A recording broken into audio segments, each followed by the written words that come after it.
Welcome to Brown's Rod and Custom, your home for street rods, muscle cars, and Volkswagen content. This is my dad, Big Ron. He's our body man and fabricator. This is my beautiful wife, Megan, our editor-in-chief and supporter. And this is me, Adam, the designer and mechanic for our projects. If you find our videos helpful, like and subscribe for more content. Good evening, ladies and gentlemen. Welcome back to Brown's Rod and Custom. Happy Friday. I think we're 11-ish days to Louisville Street Rod Nationals, and we're looking pretty good. Let me run you through what we got. It's been a crazy day that involved a snake, of all things, believe it or not, which was interesting, and animal control and all kinds of fun things. So let's get to it. Let me show you the car and tell you what we got here. We got the wheels installed. Okay, they're back on. Speedometer cable has been installed and is up here waiting on the speedometer, which is great news. I went ahead and hooked up the horn wires today, got that figured out. I got all the other wires ran for the dash, everything's ready.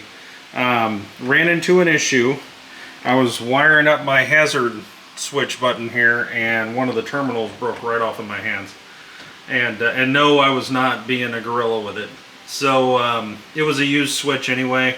God knows how old it is. So I ordered a new one from the Think Shop, and it should be here in 2 days. So we're kind of holding on this. Now the other things I got today, I ordered the brake bypass whatever switch thing that goes there.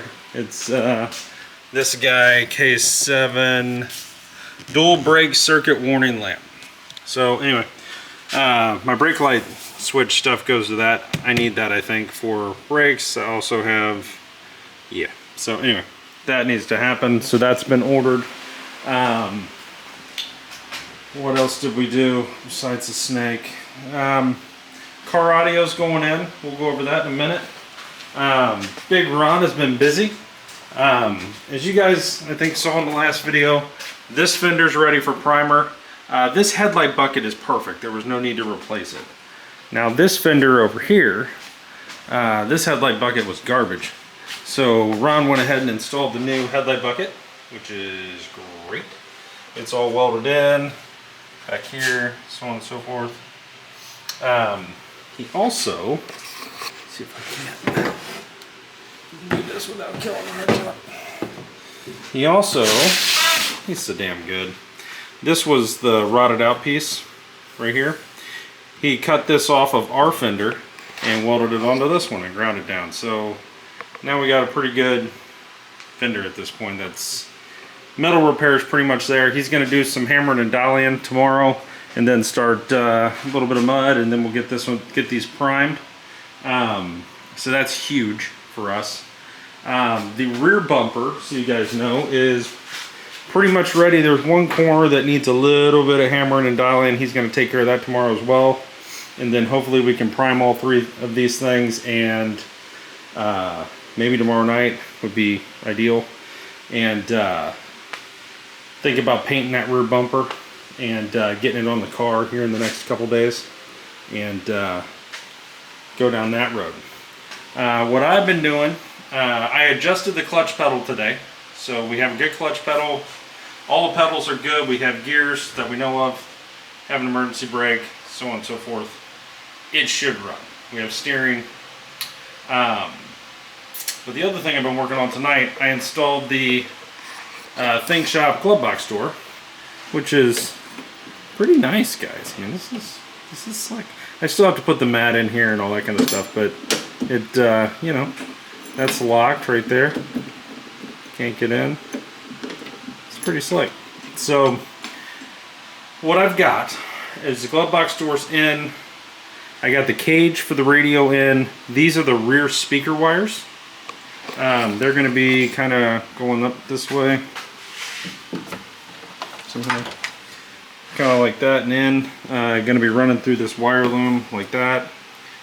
So just imagine, you know, that. Something to that effect, a cleaner. So tomorrow, I've got the speakers out. I got the Memphis 6.5 coaxials here. I'm going to go ahead, I think right out of the gate, and get the rear speakers mounted in the panels from the Thing Shop, speaker panels, and get them wired up and installed so that I'm done with the rear, and then I'm just messing with the front, right? Just keep moving this direction. And then I'll start, I got to drill holes to run the speaker wire up in the kick panels. I'll show you what I mean here. So kick panel, I got to run something probably up in here or whatnot to get up into here so that I can run that speaker wire over inside the glove box to here. Same thing on that side, run it up behind with all the 8,000 wires and get it to here. So yeah, and then the wiring harness for this monster isn't too bad. Really it's front, left, and right. Well, I take that back. It's front, right, positive, negative. Same with the left and the rear, positive, negative, left and right. So then I got a power wire and a couple other things, and we're there. Battery wire, and voila. So this is our head unit. Okay. Now for you guys at home that are watching this and you wonder why does it matter depth, right? That's all the wiring.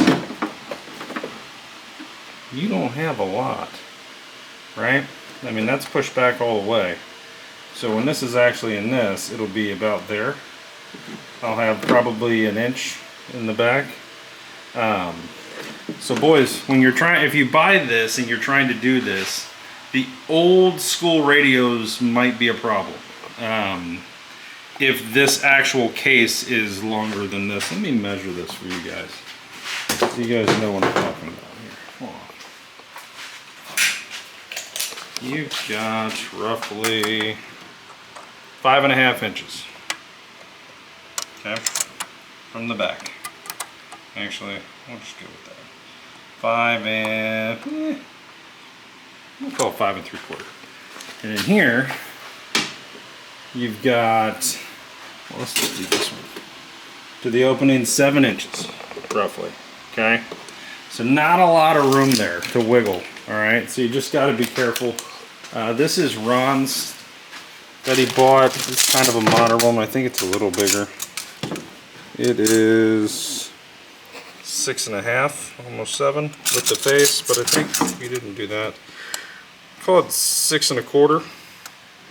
So just be careful if you're trying to do that. That's the only knock I have on this thing is, and it has nothing to do with the glove box door. It has everything to do with the glove box is just what the glove box is from the factory, right? Unless you're cutting a hole back there and running it into the firewall, this is what you got. So, but it is sturdy as hell. Look at this. That ain't going anywhere. So you got a screw here, okay, that goes into this divider plate, and then you've got another screw on the other side of this cage right here. It's not moving. So anyway, that's what we got there. That's what I've been doing. And man, they give you everything. Like this tool, you just slide it up under here, kind of like so, and you just pull back, and it bends this lip so that you can actually lock it. So it does that. So pretty cool stuff. Hope you guys like this stuff. Yes, I know my door squeaked. I got to deal with that. But otherwise, yeah, tomorrow should be more body work on fenders. Car audio installation is kind of going to be the thing tomorrow. Get that hopefully done. And that'll be huge. I might play with my steering a little bit more and then go from there. Maybe start monkeying with the wiper system. I don't know. I'm running out of time. So that's what I got for you guys. Thanks for watching Brown's Riding Custom. Sorry there wasn't a bunch of shorts and stuff today. It was just a crazy day. We had a, so let me tell you what happened with the snake. You're probably wondering. The garage door was open. I'm in the car. I'm talking to the Thing Shop about a new flasher button, or flasher switch, hazard switch, and I get out, and I step out like right here. There's a black snake, okay, black racer, but he's aggressive as hell. And I almost stepped on him, I startled him, and he took off, and he went back in behind the toolbox, and back into here, and then proceeded to go that way, and then came back. I mean, it's weird. But we could see him, but every time we tried to get him out of here, he was not having it, and he kept trying to attack us. So I called animal control. They sent a big boy over here. I was like probably 350 pounds, and he got down on his knees here with a copper pipe we have, and he got it out, but he couldn't get up fast enough, and it was about to attack him, and Ron had a broom right here and literally hit the snake like a hockey puck. Came sliding out of here. I'm out here, I was grabbing another broom, and it came out and hit me in the foot. I swept it out into the yard, and it took off that direction towards the van. So yeah, craziness. But anyway, we lost about an hour and a half dealing with the damn snake, but better safe than sorry. Nobody got hurt, and I didn't want to shoot it, so you know, there's that. So I like animals, I didn't want to kill it, but plus my wife would have killed me, so there's that. Self-preservation. Anyway guys, thanks for watching Brown's Riding Custom. Please like and subscribe. We are literally a fuel tank away from taking a drive in this, okay? I don't need a speedometer to go around the block. I don't need a radio. I don't need, you know, turn signals and brake lights and all that kind of thing to go around the block and drive this and make sure I have gears. So I am working diligently to get to this point. Once I'm done with the steering, gas tank goes in, we're going to fill it up with test, and we're going to go. And I'll bring you guys along for the ride, but we are really, really close to that. And yeah, so that should be a lot of fun. And that should be, I'm hoping by Sunday, we're finishing up some things, have some things figured out, and we're taking test drives and doing all that. So there you go, guys. Thanks for watching Brown's Riding Custom. Happy Friday. Hope you have a great weekend, and we'll be back tomorrow morning, bright-eyed and bushy-tailed, and we'll bring you some videos. Have a good one, guys.